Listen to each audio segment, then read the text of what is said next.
নমস্কাৰ ৰিপৰ্টাৰ ৰেগনেট নিউজৰ বিশেষ অনুষ্ঠান দা পলিটিকাৰ মজিয়ালৈ মই মৃন্ময় তালুকদাৰে আপোনালোক সকলোকে স্বাগতম জনাইছো। পুনৰবাৰ মুখ্যমন্ত্ৰী ডক্টৰ হিমন্ত বিশ্ব শৰ্মাই কংগ্ৰেছ দলক তুচ্ছ তাচ্ছিল্য কৰা দেখিবলৈ পোৱা গৈছে। কালি বিজেপি আৰু বিজেপি মিত্ৰজোঁটৰ যি লোকসভা নিৰ্বাচন অনুষ্ঠিত হৈ গ'লে লোকসভা নিৰ্বাচনত বিজয়ী হৈ অহা সাংসদসকলক সম্বৰ্ধনা অনুষ্ঠানত মুখ্যমন্ত্ৰী হিমন্ত বিশ্ব শৰ্মাই পুনৰবাৰ কংগ্ৰেছ দলক তুচ্ছ তাচ্ছিল্য কৰা দেখিবলৈ পোৱা গৈছে। কংগ্ৰেছ দলৰ নামটো গিনিছ ৱৰ্ল্ড ৰেকৰ্ডত অন্তৰ্ভুক্ত কৰিব পাৰি বুলিও ক'লে মুখ্যমন্ত্ৰী ডক্টৰ হিমন্ত বিশ্ব শৰ্মাই। কিয় মুখ্যমন্ত্ৰী ডক্টৰ হিমন্ত বিশ্ব শৰ্মাই এনেকুৱা মন্তব্য কৰিছে?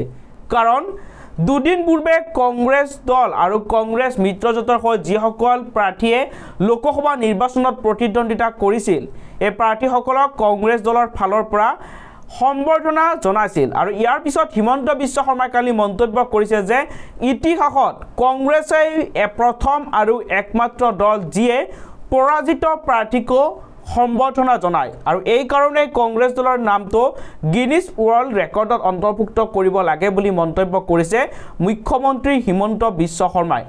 লগতে ভাষণ প্ৰসংগত হিমন্ত বিশ্ব শৰ্মাই সাম্প্ৰদায়িকতাবাদ সন্দৰ্ভতো মন্তব্য কৰিছে। হিন্দু মানুহে সাম্প্ৰদায়িক নহয় আৰু সাম্প্ৰদায়িকতাৰ ৰাজনীতি নকৰে বুলি হিমন্ত বিশ্ব শৰ্মাই স্পষ্টভাৱে উল্লেখ কৰিছে। একাংশ ধৰ্মৰ লোকে এতিয়াও নৰেন্দ্ৰ মোদীয়ে দিয়া ঘৰত থাকি নৰেন্দ্ৰ মোদীয়ে ফ্ৰীতে দিয়া চাউলৰ ভাত খায় আৰু নৰেন্দ্ৰ মোদীয়ে ফ্ৰীতে দিয়া বিজুলীৰ পোহৰত থাকে কিন্তু ভোট কংগ্ৰেছকে দিয়ে। এই লোকসকলে সাম্প্ৰদায়িক। ভাৰতবৰ্ষৰ হিন্দু লোকসকল সাম্প্ৰদায়িক নহয়। যিসকল লোকে বিদ্যুতৰ বিল বা পেট্ৰলৰ বিল ৩০০ টকা লিটাৰ হ'লেও কংগ্ৰেছক ভোট দিয়ে সেই বিশেষ সম্প্ৰদায়ৰ লোকসকলক সাম্প্ৰদায়িক বুলি অভিহিত কৰিছে মুখ্যমন্ত্ৰী ডক্টৰ হিমন্ত বিশ্ব শৰ্মাই। ভাষণ প্ৰসংগত মুখ্যমন্ত্ৰীগৰাকীয়ে স্পষ্টভাৱে উল্লেখ কৰিছে যে নৰেন্দ্ৰ মোদীয়ে দিয়া ঘৰত থাকি নৰেন্দ্ৰ মোদীয়ে দিয়া চাউলৰ ভাত খাই নৰেন্দ্ৰ মোদীয়ে ফ্ৰীতে দিয়া বিজুলীৰ পোহৰত থাকে এই লোকসকলে কেৱল মাথো কংগ্ৰেছ দলকে ভোট দিব। এই লোকসকলে কেতিয়াও বিজেপি দলক ভোট নিদিয়ে। গতিকে এই লোকসকলে আচলতে প্ৰকৃততে সাম্প্ৰদায়িক বুলি মন্তব্য কৰিছে মুখ্যমন্ত্ৰীগৰাকীয়ে। আৰু এই সন্দৰ্ভত মুখ্যমন্ত্ৰীগৰাকীয়ে আৰু কি মন্তব্য কৰিছে এই মন্তব্য আমি আপোনালোকক শুনাব লৈছোঁ। এটা কথা এই নিৰ্বাচনে প্ৰমাণ কৰিলে যে হিন্দুৱে সাম্প্ৰদায়িকতা নকৰে। কোনোবাই যদি অসমত সাম্প্ৰদায়িকতা কৰে এটাই জনগোষ্ঠীয়ে কৰে, এটা ধৰ্মৰ লোকে কৰে, আন কোনো ধৰ্মৰ লোকে সাম্প্ৰদায়িকতাবাদ নকৰে। এইবাৰৰ নিৰ্বাচনত সেই কথা প্ৰমাণ হ'ল। সৰ্বানন্দ সোণোৱাল ডাঙৰীয়াৰ বিপক্ষে কোনোবাই প্ৰতিদ্বন্দ্বিতা কৰিছে, বিজুলী কলিতা মেধিৰ বিৰুদ্ধে কোনোবাই প্ৰতিদ্বন্দ্বিতা কৰিছে, কোনোবাই দিলীপ শইকীয়াৰ বিৰুদ্ধে প্ৰতিদ্বন্দ্বিতা কৰিছে। অসমৰ সংখ্যাগুৰু ৰাইজে যোগ্যতা, আশা আকাংক্ষা আৰু অভাৱ অভিযোগৰ ভিতৰত ভিত্তি কৰি আমাকো ভোট দিছে, আমাৰ বিপক্ষে থকা দলটোকো ভোট দিছে। ৰাস্তা কতো হোৱা নাই, চাকৰি কোনেও পোৱা নাই। মানি লোৱাৰ পিছতো আমাৰ কিন্তু এছাম লোকৰ চৰকাৰৰ প্ৰতি অভিযোগ নাথাকে। কংগ্ৰেছৰ দিনত চৰত মাটিৰ পট্টা পোৱা নাই। কংগ্ৰেছৰ দিনত সংখ্যালঘু সম্প্ৰদায়ৰ লোকে দৰিদ্ৰতাৰ বাবে তিলকৈ জীৱন যাপন কৰিছে। সংখ্যালঘু অঞ্চলত এটাও ৰাস্তা নাই, বিজুলী বাতি যোৱা নাই, মূল্য বৃদ্ধিৰ কথা চিন্তা কৰা নাই। কোন কাৰ্যকৰ্তাই কি পাইছে চিন্তা কৰা নাই। সংখ্যালঘু ৰাইজে কংগ্ৰেছক ভোটৰে উপচাই দি আহিছিল আৰু এইবাৰো ভোটেৰে উপচাই দিছে। অসমৰ বাবে আমি শিকিবলগীয়া কথা, যিবিলাকে বিজেপি কিমান দিন সাম্প্ৰদায়িকতাবাদী বুলি কৈ আহিছিল, আমি বিজেপিয়ে ক'ব পাৰোঁ যে আমি যদি হিন্দু সমাজৰ হৈও কৰবাত থিয় হৈছোঁ, অসমীয়া সমাজৰ হৈ যদি আমি থিয় হৈছো, জনজাতীয় ৰাইজৰ হৈ যদি আমি থিয় হৈছো, 100টা ভোটৰ 100টা ভোট আমি পোৱা নাই। আমাৰ কোনো এজন সংসদ 10 লাখ 12 লাখ ভোটত বিজয়ী হোৱা নাই। কিন্তু যদি কৰিমগঞ্জক বাদ দি অসমৰ যদি আমি বাংলাদেশৰ মূলৰ সংখ্যালঘু লোকসকলৰ ভোটৰ কেন্দ্ৰবিলাক যদি চাব যাওঁ, 100টা ভোটৰ 99টা 100টা ভোটেই মাত্ৰ কংগ্ৰেছ দলে লাভ কৰিছে। আগতে তেওঁলোকৰ ঠিকা বদৰুদ্দিন আজমলৰ লগত আছিল, এতিয়া ঠিকাটো ৰকিবুল হুছেইনৰ গালৈকে হস্তান্তৰিত হ'ল।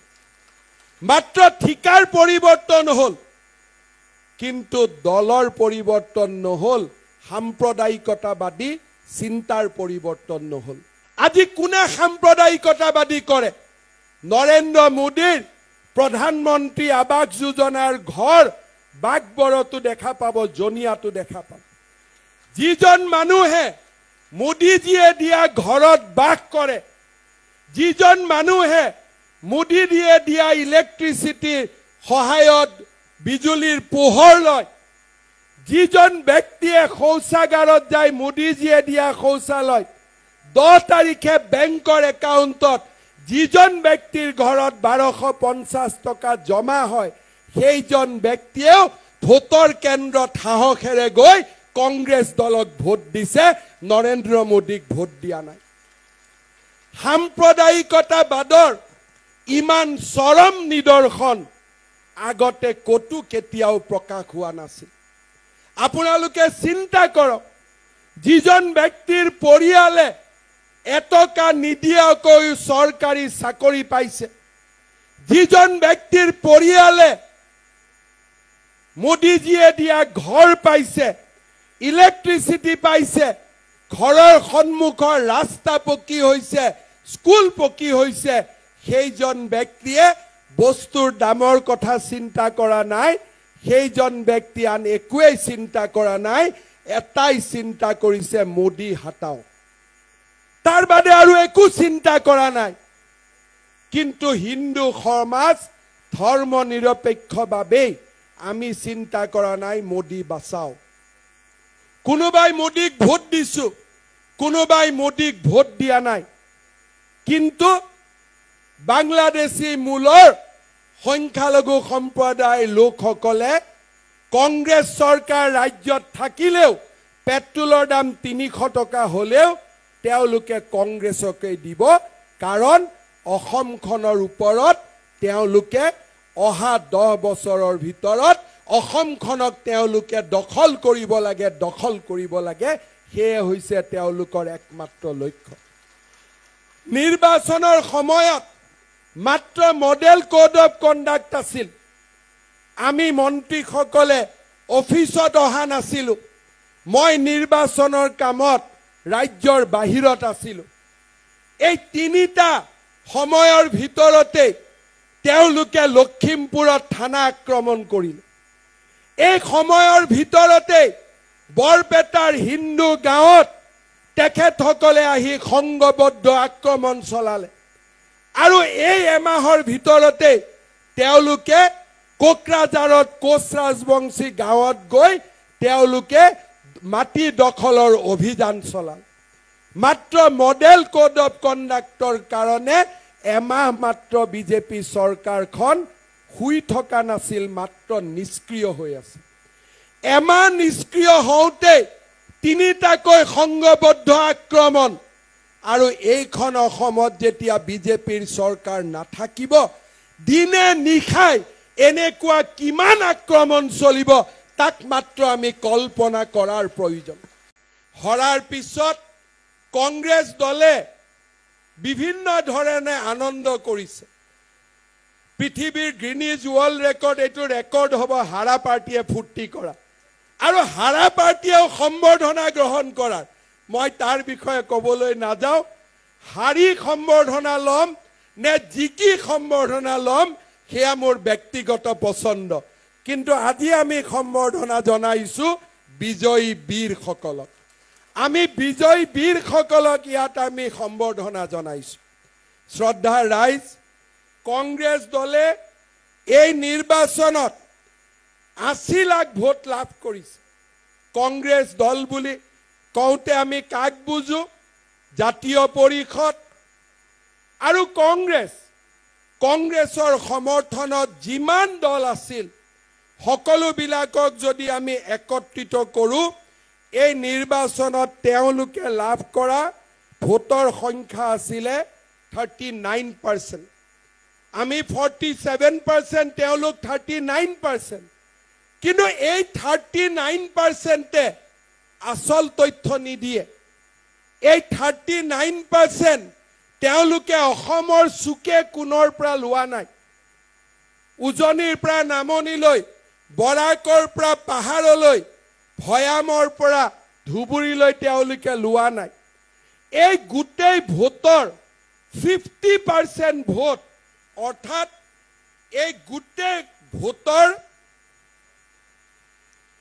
30 লাখ ভোট তেওঁলোকে মাত্ৰ 21টা সমষ্টিৰ পৰা লাভ কৰিছে অসমৰ সংখ্যালঘু অধ্যুষিত 21টা সমষ্টিতে তেওঁলোকে পোৱা ভোটৰ আধা সংখ্যক ভোট তেওঁলোকে মাত্ৰ 21টা সমষ্টিতে লাভ কৰিছে তাৰ মানে যদি আজি বিধানসভাৰ নিৰ্বাচন হ'লেতেন এই বিধানসভাৰ নিৰ্বাচনৰ ফলাফল কি হ'লেতেন কংগ্ৰেছ দল 32টা বিজেপি দল 92টা